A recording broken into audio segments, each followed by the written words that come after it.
Bismillahirrahmanirrahim. Assalamualaikum warahmatullahi wabarakatuh. Kita berjumpa lagi di mata kuliah pengukuran besaran elektrik. Materi kali ini kita akan membahas besaran dan satuan listrik.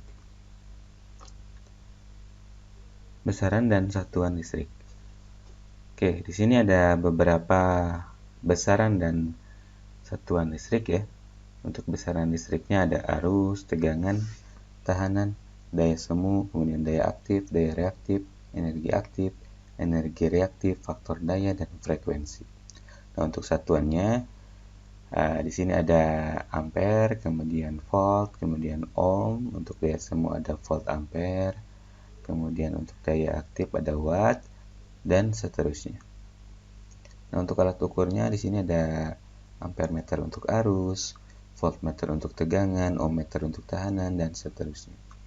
Besaran listrik tadi diturunkan ya menjadi besaran turunan listrik. Di sini ada beberapa, ada besaran listriknya seperti arus, satuan dasarnya adalah ampere, untuk turunannya adalah miliampere, kemudian ada kiloampere, dan untuk tegangan ada milivolt, ada kilovolt.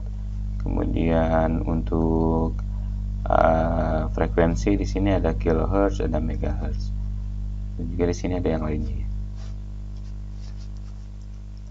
Kita bahas yang pertama, arus listrik ya. Apa sih arus listrik itu? Arus listrik adalah mengalirnya elektron secara kontinu pada konduktor akibat perbedaan jumlah elektron pada beberapa lokasi yang jumlah elektronnya tidak sama.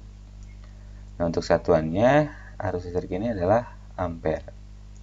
1 ampere arus listrik adalah mengalirnya elektron sebanyak 628 kali 10 pangkat 16 atau sama dengan 1 kolom per detik melewati suatu penampang konduktor. Nah, jadi kita bisa nyatakan dengan persamaan I itu adalah Q per T, di mana I-nya sendiri adalah arus atau ampere, kemudian Q-nya adalah kolom, kemudian T-nya adalah waktu.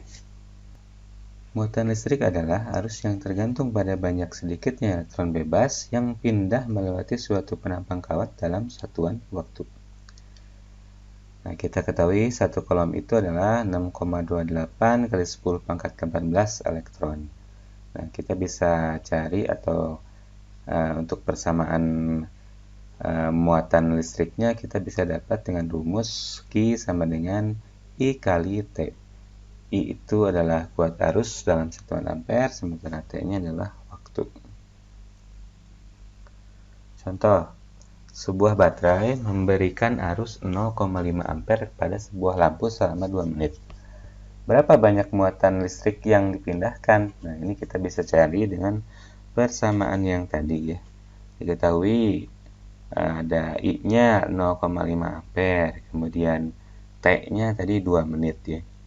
Karena tadi satuan dasarnya adalah detik, jadi langkah pertamanya kita konversi dulu. Nah, konversi dulu 2 menit itu ke dalam detik. Ya, kita bisa cari dengan mengkalikan dengan 60 detik per menitnya ya, jadi 120 detik. Maka kita bisa dapat muatan listriknya adalah I kali T, di mana I-nya 0,5 dan T-nya 120. Maka kita dapat 60 kolom. Selanjutnya ada rapat arus, yaitu besarnya arus listrik tiap-tiap milimeter persegi luas penampang kawat. Persamaannya kita bisa cari S itu atau si rapat arus ini kita nyatakan dengan S sama dengan I per Q ya. Di mana I-nya sendiri adalah kuat arus, sementara Q di sini adalah luas penampang kawat. Nah, satuannya adalah milimeter persegi. Tahanan dan daya hantar. Yang pertama, tahanan 1 ohm adalah tahanan satu kolom air raksa yang panjangnya 1063 mm dengan penampang 1 mm persegi pada temperatur 0 derajat Celcius.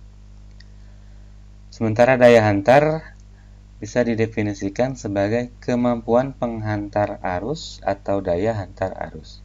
Sedangkan penyekat atau isolasi adalah suatu bahan yang mempunyai tahanan yang besar sekali sehingga tidak mempunyai daya hantar atau daya hantarnya kecil, yang berarti sangat sulit dialiri arus listrik. Untuk tahanan kawat listrik, kita bisa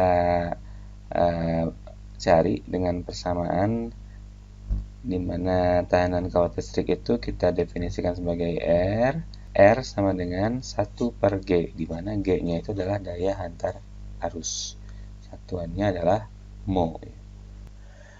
Tahanan penghantar besarnya berbanding terbalik terhadap luas penampangnya. Bila suatu penghantar dengan panjang L dan penampang Q serta tahanan jenis ρ, maka tahanan penghantar tersebut adalah R sama dengan ρ dikali L per Q. Nah, ini adalah persamaan untuk mencari tahanan kawat ya. Ada beberapa faktor yang mempengaruhi nilai resistansi. Ini karena tahanan suatu jenis material sangat bergantung pada beberapa hal ya. Di antaranya adalah panjang tahanan, kemudian luas penampang konduktornya, jenis konduktornya, dan termasuk temperatur. Selanjutnya ada namanya potensial listrik ya.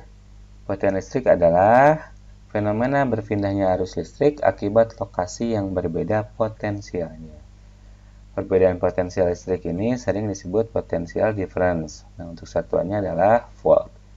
Jadi, arus listrik itu terjadi atau arus itu mulai mengalir karena adanya potensial listrik yang berbeda dari satu titik ke titik lainnya. Jika tidak ada potensial listrik yang berbeda atau tidak ada beda potensial, maka tidak ada arus yang mengalir gitu. Selanjutnya ada hukum Ohm. Nah, ini hukum Ohm sudah dipelajari ya di fisika juga. Jadi hukum Ohm ini adalah hubungan antara arus, tegangan, dan tahanan. Besarnya arus I berubah sebanding dengan tegangan V dan berbanding terbalik dengan beban tahanan R, atau dinyatakan dengan rumus sebagai berikut. I sama dengan V per R. Nah, agar mudah diingat, di sini ada namanya segitiga Ohm ya, di mana V ini paling atas dan R dan I itu di bawah. Ini artinya V ini selalu menjadi yang dibagi oleh R dan I.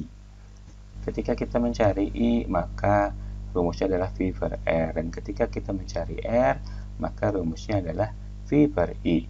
Kemudian ketika mencari V, maka kita bisa kalikan I dengan R. Lalu hubungannya dengan daya seperti apa? Nah, kita bisa cari daya dengan tiga parameter ini. Nah, untuk mencari daya kita bisa mengkalikan I dengan V ya, I kali V. Atau kita juga bisa mencari daya dengan rumus I kali R atau I kuadrat kali R. Contoh, suatu beban yang punya tahanan R 100 ohm dihubungkan ke sumber tegangan V yang besarnya 220 volt. Nah, ditanyakannya harusnya berapa dan dayanya berapa. Langkah pertama, kita cari dulu I-nya ya. Kita bisa dapat I dengan menggunakan rumus yang tadi, V per R, di mana V-nya 220 dan R-nya 100, maka kita dapat A-nya 2,2 ampere. Lalu setelah kita dapat I-nya, nah kita bisa cari P-nya ya, yaitu P sama dengan I kali V 2,2 kali 220, maka kita dapat hasilnya adalah 484 watt. Selanjutnya ada hukum Kirchhoff. Pada setiap rangkaian listrik, jumlah aljabar dari arus-arus yang bertemu di satu titik adalah 0. Sigma I sama dengan 0. Nah, kita bisa lihat di sini. Kita lihat panahnya ya. Nah, di sini ada panah yang ke titik dan ada panah yang keluar titik. Arus masuk sama dengan jumlah arus yang keluar. Kita lihat arus masuknya mana aja.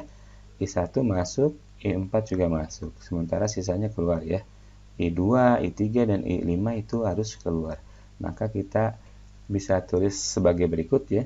Kita masukkan ke persamaan di mana arus masuk itu positif sementara arus keluar itu negatif, maka I1 ditambah min I2 ditambah min I3 ditambah I4 dan ditambah min I5 sama dengan 0.